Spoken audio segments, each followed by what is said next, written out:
This is from Isaac Lehakar, I believe. So at the moment, I'm smiling. RNY is making a response to this creationist organization aimed mainly at people who have been in schools. This program addresses the 7 leading myths about Genesis, creation, and the flood that are taught in today's colleges, even some Christian colleges. He keeps talking about creationists needing to get their facts right and correcting everything. Well, in the things that he says, he ought to be accurate. Well, I'm only going to go over one point. I spent too much time refuting him anyway. I did this whole series response. I don't think he saw the series that I was doing because he's still re-saying things that are obviously wrong. And I know he was saying them last time and I addressed them. So just one point, and I'm going to go into it and give more information. At this moment, I can't really download other videos. Next month, I'm going to make a few investments for the channel, and so things will get sorted out. I'll put the timestamp, and this is the quote exactly. Because he believes that the Pentateuch was written in the 6th century. Here are a few times when I've heard him say this before. The oldest part of the Bible isn't Genesis, it's the book of Job. The scholarly opinion is that it was written in the 6th century BCE. Genesis is evidently an adaptation of a collection of Mesopotamian myths brought out by the priestly writers of Babylon. According to Enuma Elish, the oldest creation myth, also from the Semitic tradition and the original inspiration for the fables in Genesis. In the fable of Eve's temptation, which was composed about 1,000 years later, the serpent is the only character who told the truth. Let's look for Noah. That name doesn't show up until the priestly writers exiled in Babylon around 500 BCE. And then that means, well, was there an Exodus? Well, no. I mean, I personally don't think there was at all. I mean, some people had thought that maybe it was based on their exile out of Babylon or something. Yeah. This idea of coming into the land again. That's when the Exodus idea really kicks off, I think. And that's when traditions that we find in the first five books of the Bible are being written, basically. There has to be some way to show that there is at least some truth to it, that this really is an answer and not just a wild guess or unwarranted assumption. Here's some of the main points I did refuting that. In the last time I made 2 parts. One of them showing that they didn't steal all the ideas from the Egyptians when the Hebrews were there. And the second one was to refute that they did not take the ideas from everywhere in between the Euphrates and Tigris. Like the things that we found in the library of Ashurbanipal, or this other guy. And that was before you found Ashurbanipal's library. Ashurban what? Who's that? Never heard of him. I guess I haven't done as much research as he has. I need to get that sorted out. Has anybody been wondering that there's no Joseph in ancient Egyptian history? The Egyptians do remember him, they just think he's a god. He was betrayed by his brothers, who cast him in a well and made their father believe that he was dead. And after interprets the Pharaoh's dream, and so he knew when there would be a drought and provided the wheat for everyone. And it was from this family that was going to come the seed of the woman who was going to crush the head of the serpent. And that the tribe of Manasseh, on their mother's side, is from the Egyptian priests. Either documentary hypothesis or literary theory. The Torah was passed on orally for generations until it was put into writing. This is a lie, by the way. He's now presupposing liberal critical scholarship to undermine the Torah, because the traditional view, the historical view, and the external evidence proves the Torah was compiled by Moses during the 40 years in the wilderness. But because he buys into liberal critical scholarship that the bulk of the Pentateuch was not from Moses, but it's a patchwork of later sources. And this is something that one of his commenters has said. I would like these people without any research to redo the Vietnam War. He goes, heck, I would like them to do the Afghan War. It just so happens that that's what I'm doing. This is what I have with me. Something else that he brought on was vaguely mentioned by an ex-Christian Assyriologist. I'm going to be addressing something from him soon, by the way. And he vaguely mentions these toldot. What Moses has at hand, which is something that the Hebrews were still practicing at the time of Deuteronomy, and it seems like it's been practiced by the people of God ever before. Yes, I believe the Book of Enoch was written by Enoch, which is how Moses can talk about what it's like inside Canaan, because he has all the information at hand, because they were written down when Noah and Shem were in East Turkey, and when Isaac and Jacob were in Canaan. From the time of Moses forward, all of the books of the Bible are contemporary works. In the Old Testament, there is a gentleman called Tiglath-Pileser III. He's mentioned in the Old Testament as also the nickname Pul. 2 Kings chapter 15 verse 19 to 20. We are talking about the time of Isaiah, 700s, late 600s BC. They need to be close to this king to know what is the nickname this king is being called. Simply someone who lived around the palace. In British Museum, you've got this mural on the wall. Tells you Pul is the nickname for this king. It gives us the history of the king, but even gives us the right nickname for the king until British Museum figured that out. It isn't truth just because you want to believe it. It doesn't become truth until you can show the truth of it. And consequently, there is no truth in Genesis. Nor is there any actual history there either. And go to Dr. David Falk, his channel, that leading Christian Egyptologist. He's done series showing that this documentary hypothesis is baloney. But I established that they were not pillars at all, that they did not exist, that they were purely imaginary.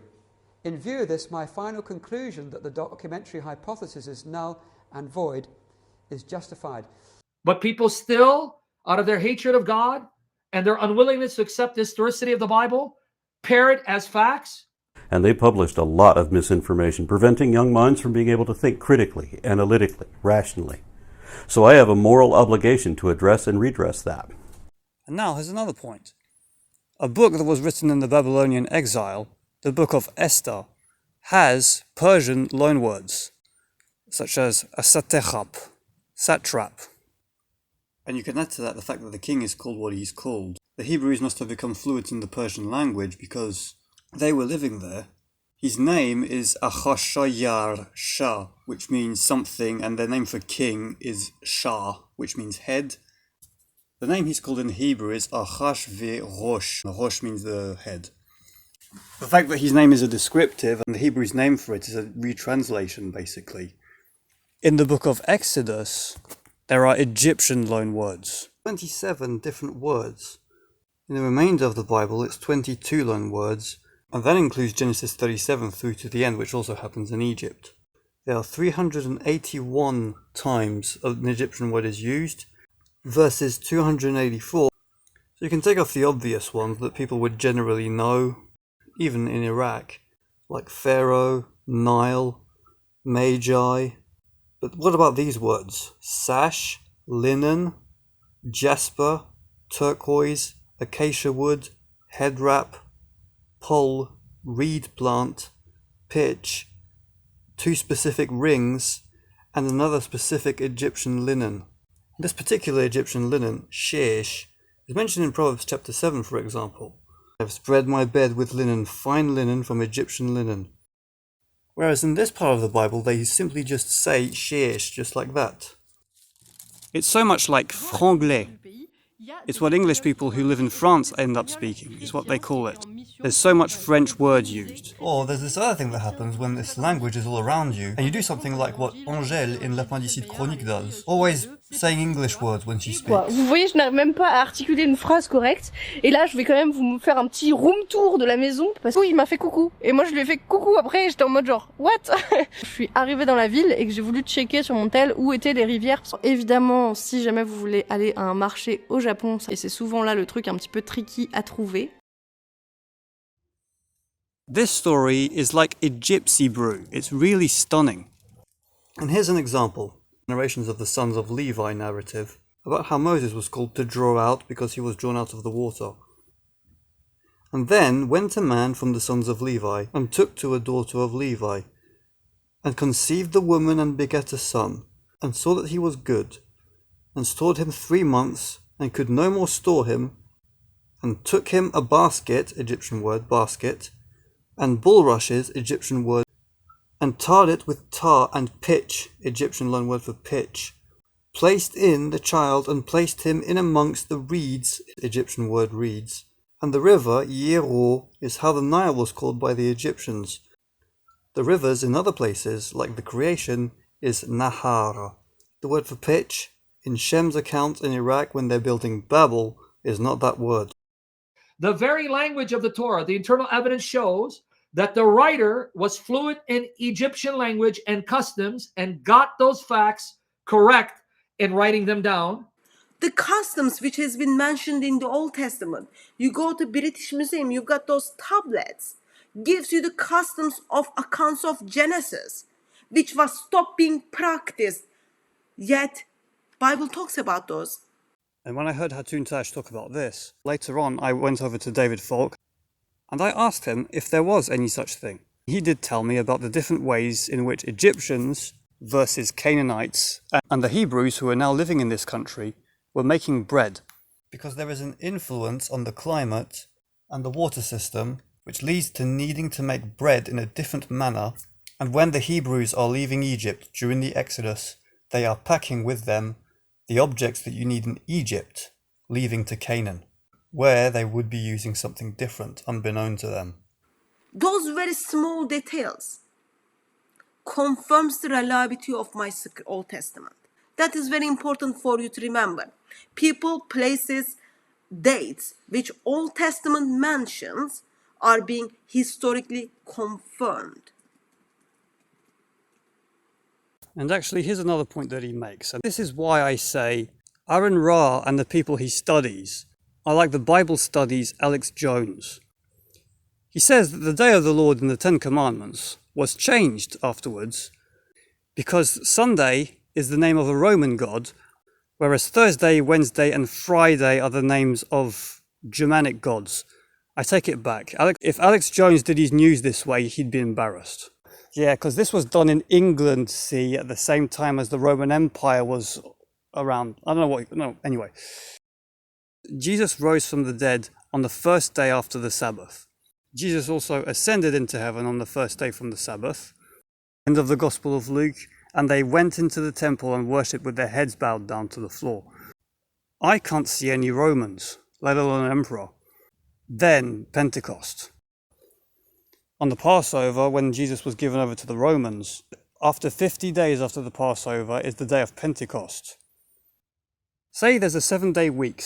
Sabbath is the last of a 7-day week. Count 50 days and you end up on a Sunday.